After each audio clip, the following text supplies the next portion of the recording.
The quality of protein, it depends upon amino acids.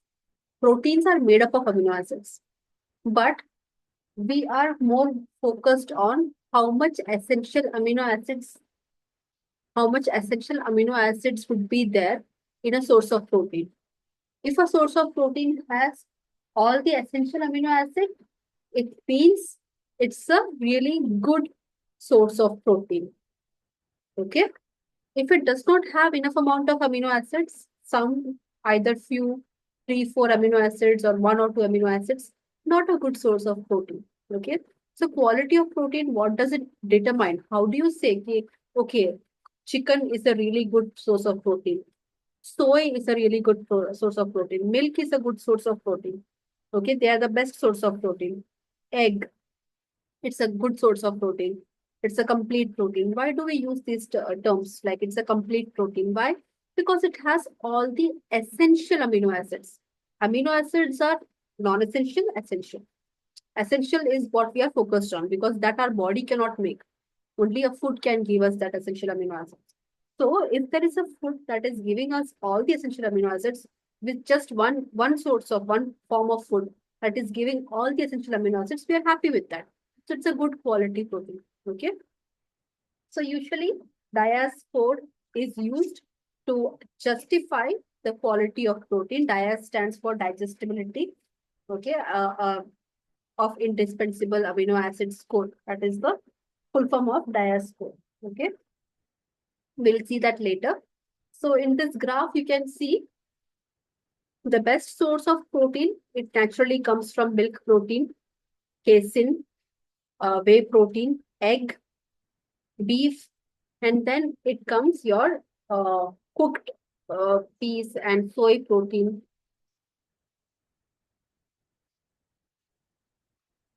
Under the beef, again, animal protein will also come under beef, chicken, mutton, okay, red meat, white meat, all the lean meat and red meat, everything comes under the beef category, okay. So, for the vegetarians, soy protein is one of the best source of protein. Okay. So that is what we can identify from this graph. And how does this graph came into existence? Because they tested, okay, using how the human body is taking up the essential amino acids from the source. Okay. It's not that, okay, a food, okay, let's say, for example, kidney beans, rajma. Kidney beans, it also has essential amino acids, but it may have 7 to 8 essential amino acids. Rajma may have 7 to 8 essential amino acids. But is it compulsory that all that 7 to 8 essential amino acids your body is going to take up? A food has a certain amount of essential amino acids. But when you eat that food, can you be very certain that all your essential amino acids will be taken up by your intestine? No, right? So digestibility of indispensable amino acid score. Amino acids are there in protein, but how digestible are they? Are they digestible or are they not digestible? If they're digestible, they're absorbable. Okay, if your body is able to digest it, means your body is taking it up inside itself. Okay, so that is digestibility of indispensable amino acid score, DIAS score. Okay, so even soy protein also has all the essential amino acids. Soy protein has all essential amino acids. But why is it still slightly lesser than milk protein or casein? Because the way how your body takes up all the protein from milk protein and casein is not the same way how your body will respond to soy protein. Even though theoretically soy protein has all the essential amino acids, it has the ticks on all the checklist for a good source of protein. But how your body is going to function, okay, how your body is going to respond to soy protein, that is also important. Okay, so that is the quality of protein.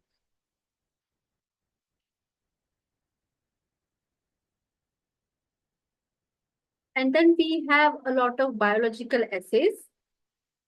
Just a second, there's a spelling mistake. Biological assays will just, I'll just make you understand what these different formulas mean. You don't have to by heart the formula. You don't have to by heart the numerator, denominator. Just understand what is these names, what are these terminologies, why is it used, okay? How did the people come into, how did they come to the conclusion that this is a good protein, that is a bad protein, okay? So many experiments were done. All these um, formulas that we will learn here, it's not done at your home. It's not done in your day-to-day life. Okay, these are scientific level, evidence-based experiments done on animal subjects like guinea pigs, some rats, mouse, rabbits, like that. Okay, this nutritional assessment and experiment was done in a laboratory setting. Okay, so these formulas are also useful in a clinical or a laboratory setting, not for day-to-day life. Okay, just for your awareness, we will briefly touch upon these formulas. Okay, so first is digestibility coefficient.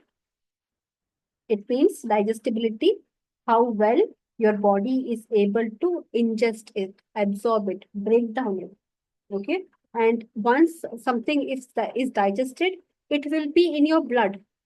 Okay, you're eating something and it comes up in your blood serum, means your intestine has absorbed it. Otherwise, there is no other way to get inside your bloodstream. Okay, so amino acids, once it is absorbed into the bloodstream, okay, that is when we say the digestion has been completed. Okay, so digestibility coefficient will check that how much nitrogen did you eat. Okay, nitrogen is there in amino acids. Nitrogen is there in the protein. Okay, 100 gram of chicken meat may have this much amount of nitrogen. Okay, so that much nitrogen went into your body. And how much did, how much of it left your body?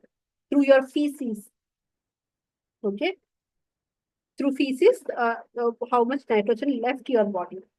This is also calculated. Using these data, we understand how well a protein is digested. Okay, you eat 70 gram of protein, it may give you around some amount of nitrogen, but out of that, how much have actually been absorbed by the body and how much is removed from your body through your feces, through your excreta. Okay, so that when you do the calculation, you get the digestibility coefficient. A lot of these biological assays are based on excreta, okay, on bloodstream, on the basis of how much nitrogen comes out of the excreta, how much has been absorbed into the bloodstream. Because nitrogen is a very important deciding factor. Because proteins are the only macronutrients that have nitrogen. No other micronutrient has nitrogen. Okay, protein is the only macronutrient that has nitrogen. So when you are eating a protein, when you're eating a protein source, you are indulging in nitrogen. You're giving your body nitrogen. Okay. Now it is up to your body how to use that nitrogen. How much of this nitrogen your body will absorb, how much nitrogen your body will discard. Okay. So if you have a protein rich, you are having a source of protein in your diet, any source, vegetarian, non-vegetarian, doesn't matter. But when you do your fecal analysis, okay, when you do the fecal analysis and you find a lot of nitrogen has been not absorbed by your body. Okay, a lot of nitrogen went away in your feces, in your excreta. What do you conclude about that protein? Is that a good source of protein or a bad source of protein?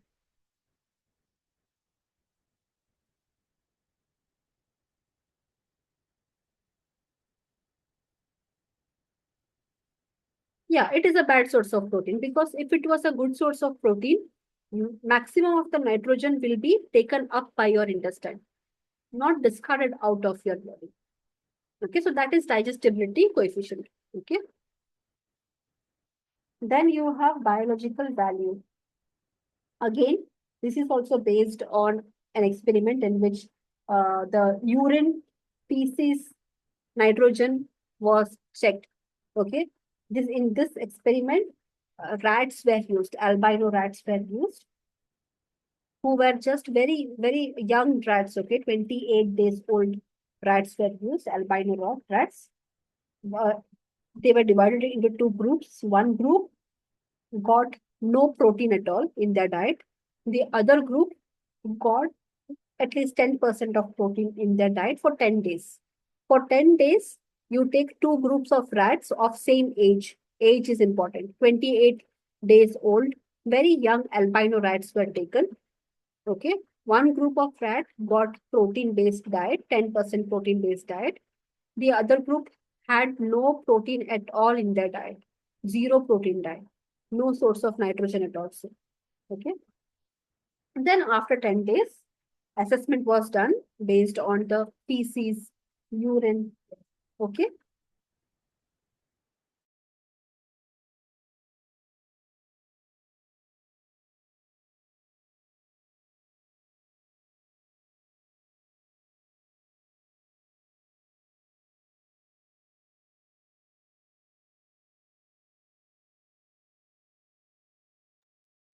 So based on the feces and urine of these albino rats, tests were done. Okay. So a formula was also used here. How much nitrogen was actually digested in their body and how much nitrogen was there in the feces and the urine of these rats. Okay.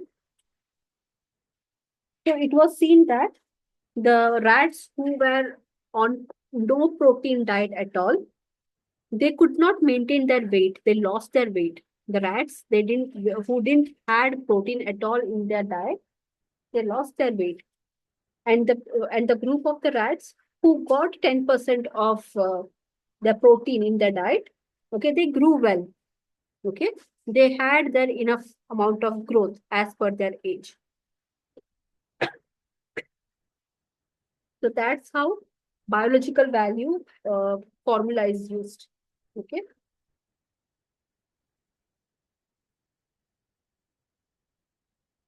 So that proves, this experiment proves that protein is required for growth. Protein is required for growth. Okay.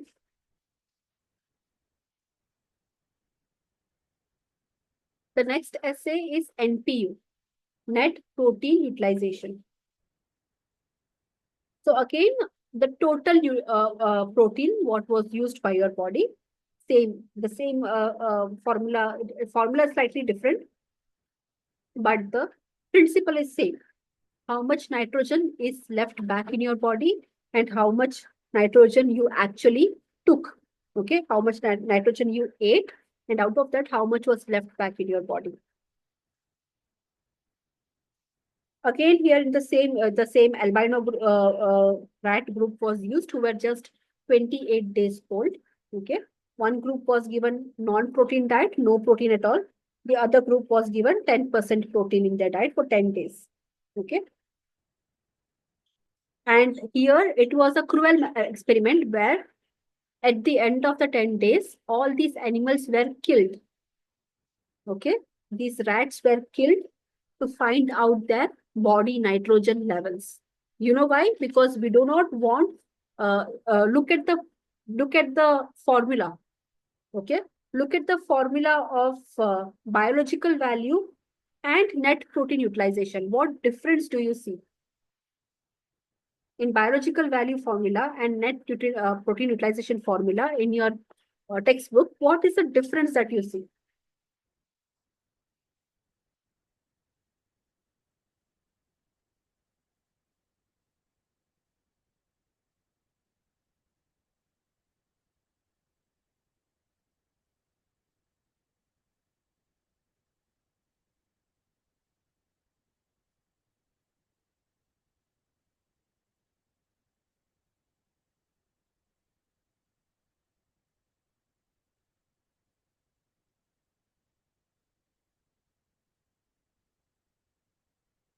See, in biological value, how much protein the animal has excreted from their body, okay?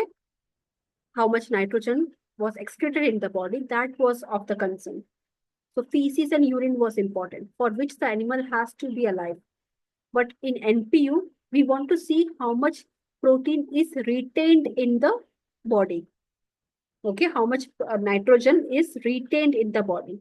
Okay, here are the concern is not about feces and urine, how much nitrogen has been left out of your body, discarded by the body. That is not the concern. Here the concern is how much actual protein the body is able to hold on to, how much actual nitrogen the body is able to hold on to. Okay, so that's why in the second experiment, NPU experiment, the rats have to be killed to identify how much nitrogen is left in their body. Okay, so definitely the group which was fed 10% of protein, they had more nitrogen in their body as compared to the group who didn't get any protein.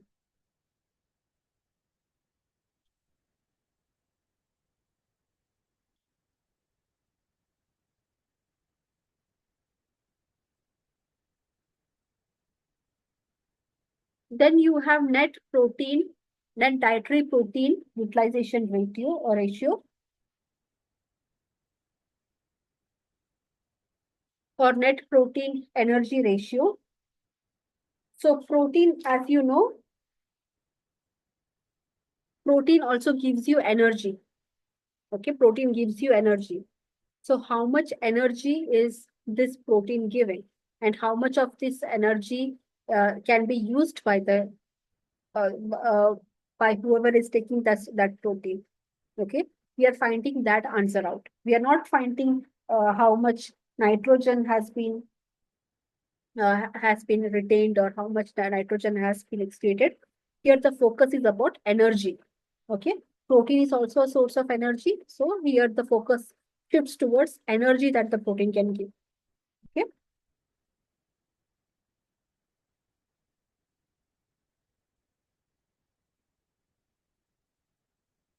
so again, the levels differ from the different sources of protein. Around 40 to 94% of energy animal protein can give. Okay, that is the top. And the vegetable proteins, they don't give you much energy. Okay, animal proteins can give you better energy. Vegetable proteins cannot give you much energy.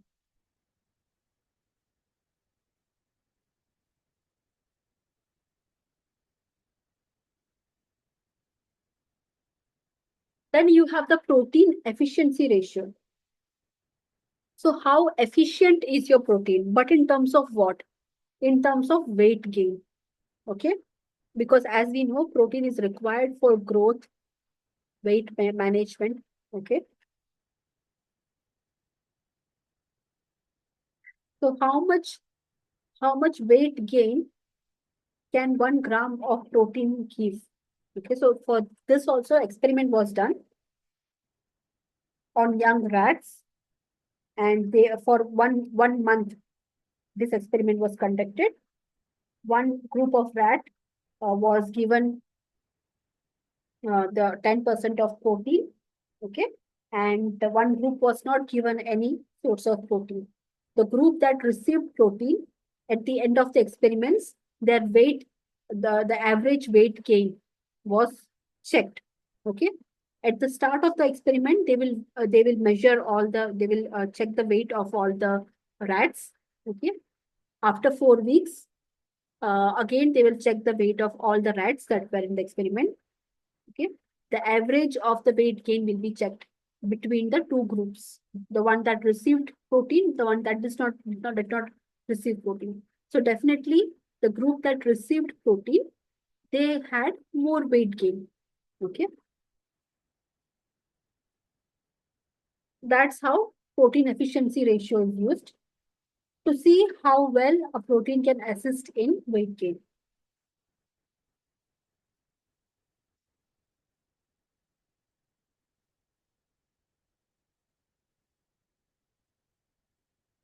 Then you have net protein ratio.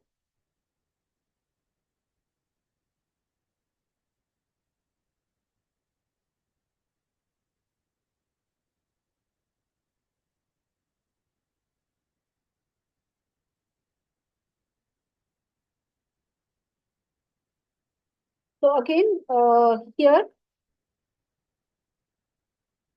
weanling rats were put on a diet that had 10% protein of test protein to another group of the same kind of rat, which did not had any protein for 10 days. One group had protein, one group didn't had protein for 10 days. And how much weight loss was seen in the group that did not get protein. Okay.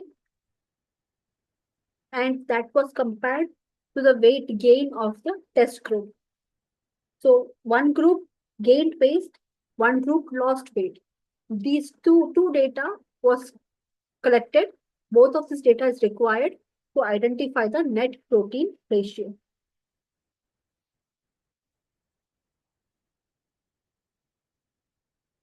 So these are the biological assays used just for your understanding. Okay. What is the when you listen to these terms NPU, NPR, protein efficiency ratio, it will sound very similar. Okay, but they had slightly variations in the different purposes they want to use the protein for. Okay, to find the best out of them, to conclude the uses of protein. Okay, so each of these formula had that specific purpose why it came into existence and what kind of experiments were done to conclude certain principles of protein. And for that, biological assays are used in laboratory settings. Okay. So far, is it clear to all?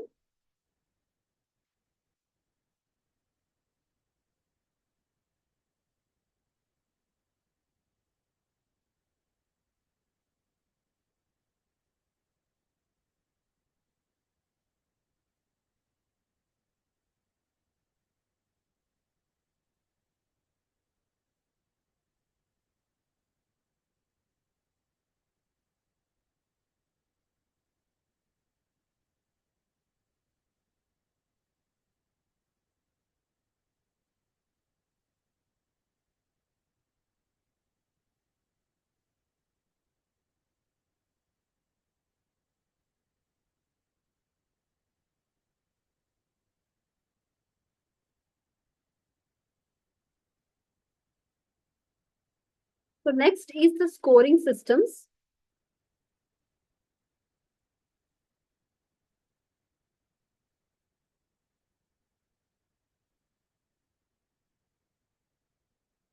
First is your amino acid score. So as we know, there are 9 different essential amino acids, but certain sources of protein will not have all these 9 essential amino acids or 10 essential amino acids. It's not there. They may have certain amino acids that are missing. Okay, certain amino acids are missing in a source of protein. So those amino acids become limiting amino acids. Okay, the amino acid which is not there in this source of protein, that amino acid becomes a limiting amino acid for that source of protein. Okay, usually lysine, methionine, threonine, tryptophan, these are the limiting essential amino acids. Many food sources will not have lysine, methionine, threonine, tryptophan. Okay, it is found in only specific sources of food. Okay, so they are usually the limiting amino acids. For example, if you take pulses, okay, methionine, cysteine, and tryptophan, methionine, cysteine, and tryptophan are not found in pulses. So methionine, cysteine, and tryptophan are the limiting amino acids for pulses. Okay.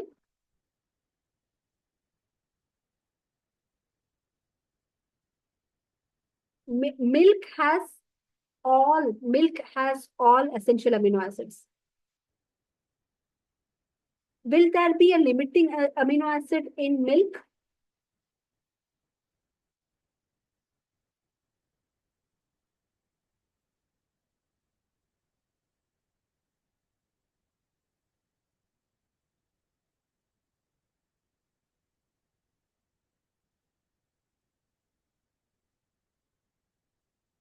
Milk, yes, milk will have limiting amino acid. Even though milk has all the essential amino acids, still milk will have limiting amino acids. Why?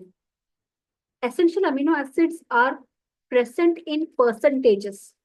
Okay, maybe 10% of methionine, 5% of lysine, 20% of casein, okay, 30% of tryptophan, like that, percentage wise, amino acids are present. But which is the amino acid which is very less in milk? Okay, usually methionine and lysine, milk has it. It's not that methionine and lysine is not there in milk. Milk has methionine, milk has lysine, but it's very less in amount, very less in amount. Okay, there is a presence of these essential amino acids, but they are very less in amount. So even being very less in amount also makes you, being very less in amount also makes you a limiting amino acid. Okay, it's not just the absence of essential amino acids, but which amino acids are very less in number in a given protein. Okay, it makes you the limiting amino acid. Okay, so once you understand what is a limiting amino acid, that's when you understand the amino acid score. Okay, so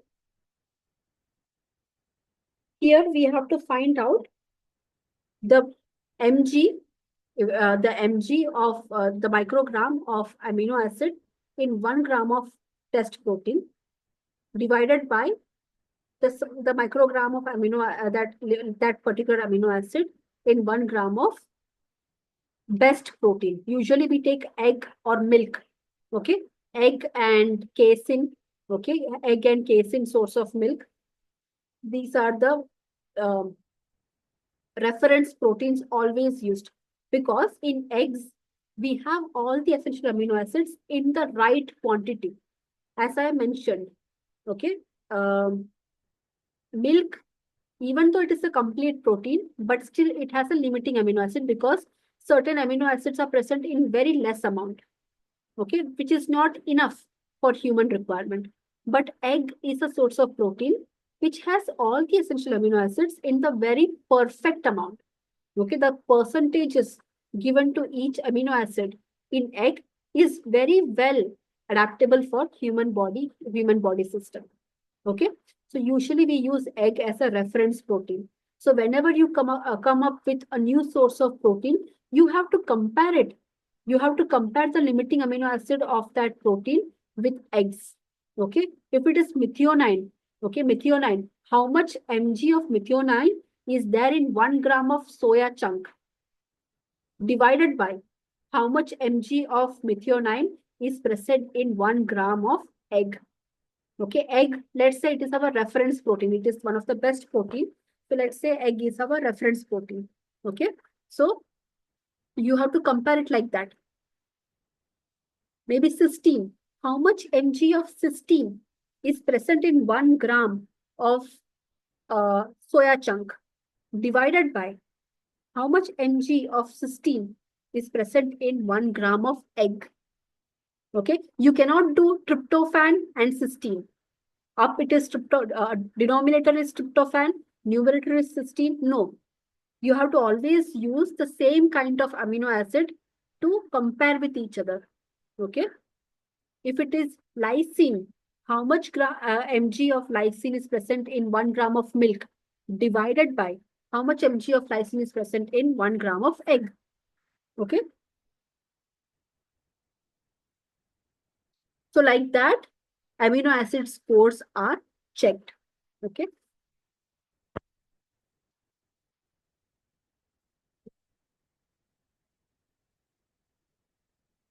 And whichever amino acid gets the lowest score, that we call it as the limiting amino acid. Okay, from all if you take milk, milk has all the 9 different essential amino acids.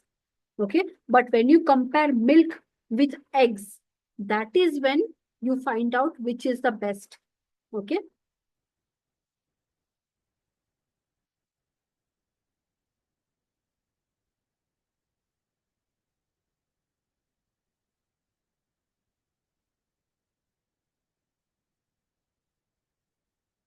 So next we have PDCAA score, protein digestibility corrected amino acid score, PDCAA score, that is the full form of it. And then we have digestible indispensable amino acid score. When we speak about both of their, how do we find it? In protein digestibility, feces is used, stool, human feces, excreta is used to find out, okay, how much nitrogen is left out, okay. In DIAS score, we don't use the feces, but we use the intestinal content, okay, especially from your ileum. Ileum is a part of your small intestine, okay. So the intestinal content is used to do this experiment to find out which is the best source of protein, okay. In PDCAA, you will go behind the feces, excreta, but in the DIAS score, digestible indispensable amino acid score, you will go behind the small intestine content, especially the content that reaches the ileum. Okay, small intestine is divided into duodenum, jejunum, ileum. Ileum is the last part of your small intestine. So from the ileum part, the content of the small intestine is removed. Okay, then it is tested how much nitrogen was given to this person and how much nitrogen is left behind by the time the food contents reach the ileum. Okay, so it is much more accurate. Okay, so if you see the formula is pretty much the same, very much the same. Okay,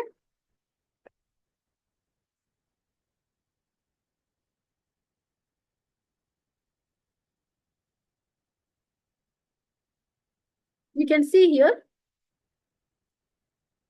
again the microgram of limiting amino acid which is present in 1 gram of test protein. First, you have to always check the amino acid score, because amino acid score will give you, if you are taking milk, how did we come to know that milk, even though it is a complete protein, it still has limiting amino acid? It's because of the amino acid score formula we got to know that. Okay, so every food item more or less will have limiting amino acid. Okay, every protein source, apart from eggs, okay, every protein source will have some limiting amino acid. Rice, wheat, dal, legumes, pulses, even though they are good sources of protein, but they are not the best sources of protein. Why? Because some essential amino acids may be absent, or they are present in such a less amount that the body cannot use it. Okay. So first you will find out what is the limiting amino acid in a given source of food. Once you get that, then you can do the PDCAA or DIAS score. Okay. So once you get you understand, okay, this soya chunk has so and so amino acid, which is limiting, which is not there in enough amount. Okay. So that will come in the numerator. 1 mg of limiting amino acid that is present in 1 gram of test protein divided by 1 mg of the same amino acid. Let's say tryptophan. Okay, for example, tryptophan is the limiting amino acid for soya chunk. Okay, so 1 gram of tryptophan in 1 gram, how much mg is present? Okay, if you take one gram of soya chunk, how much tryptophan are you getting? Or are you even getting? It could be zero as well. Who knows? Okay, it could be zero as well. So you take a test protein, 1 gram of test protein, and how much limiting acid is present, how much mg of.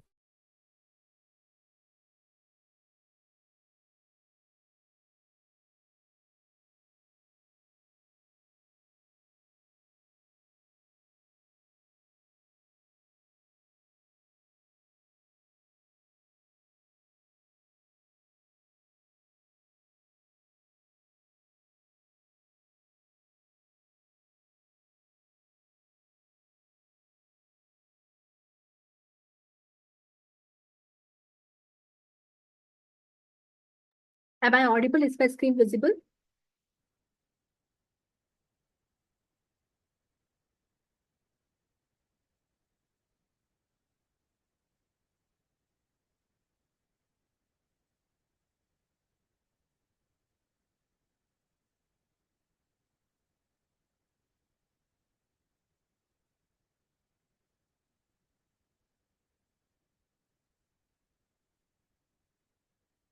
Am I audible? Is my screen visible?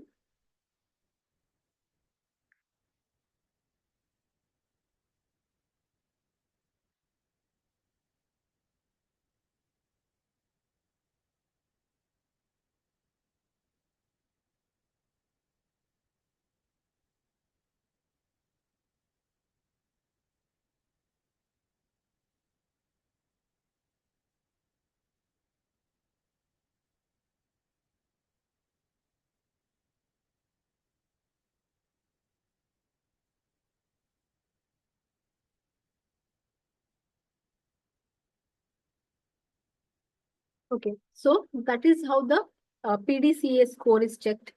You find a test protein, you want to check what is the PDCA score here.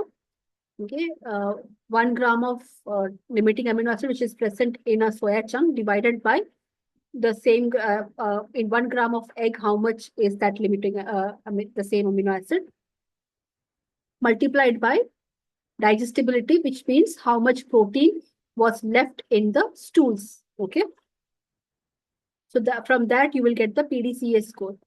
The same formula, but the only thing is here you will find the amino acid digestibility because you are taking the contents from the ileum. Okay, you are not taking the content from the stool, you're taking directly the content from the ileum. Okay, that is the difference between PDCA and diascore. The samples come from the ileum, whereas in PDCA, the samples come from the feces.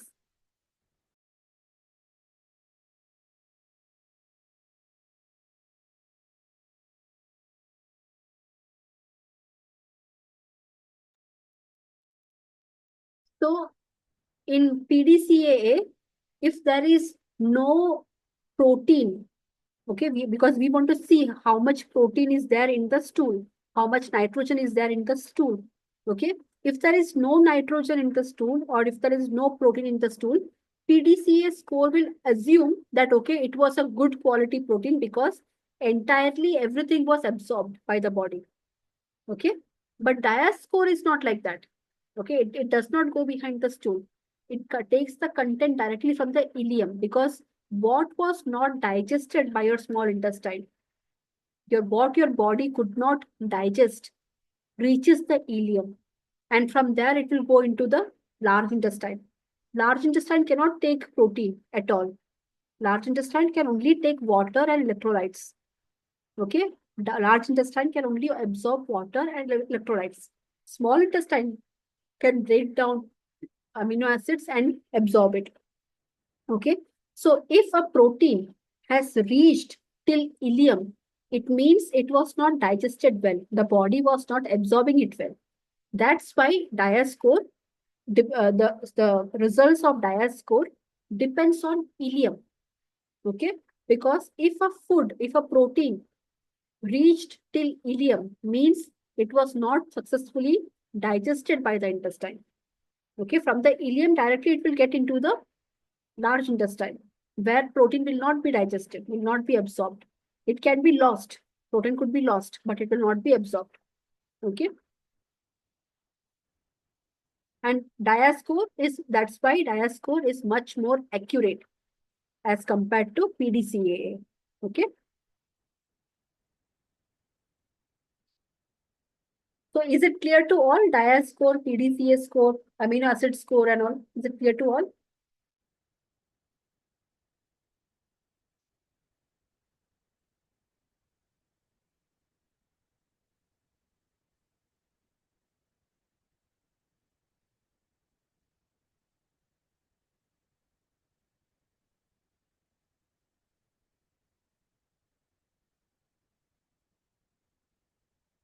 Then we have complementary value of protein.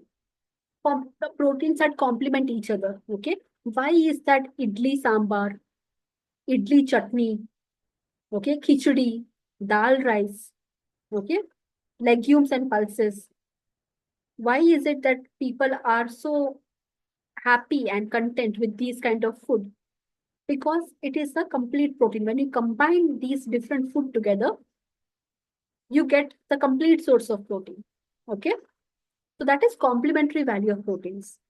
Two incomplete protein when they come together or when they're eaten in combination, they compensate each other. Okay, maybe certain amino acid that is absent in pulses or grains that is present in dairy.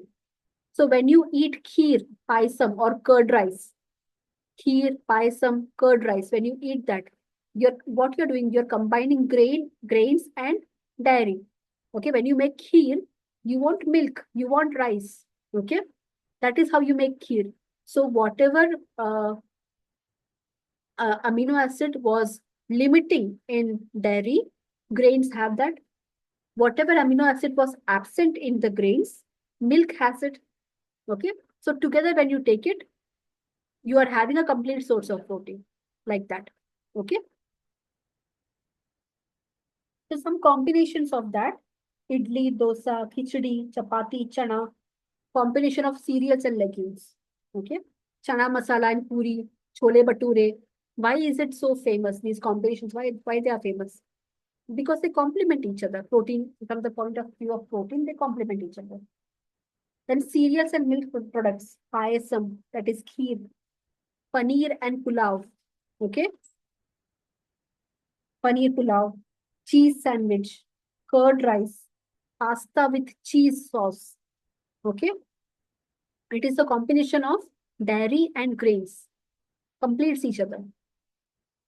Legumes and nuts, chutney. Okay, when coconut is a nut. Okay, and you are using groundnut as well to make the chutney. You are giving a completion, okay, to that source of protein. So these are complementary value of proteins. Okay.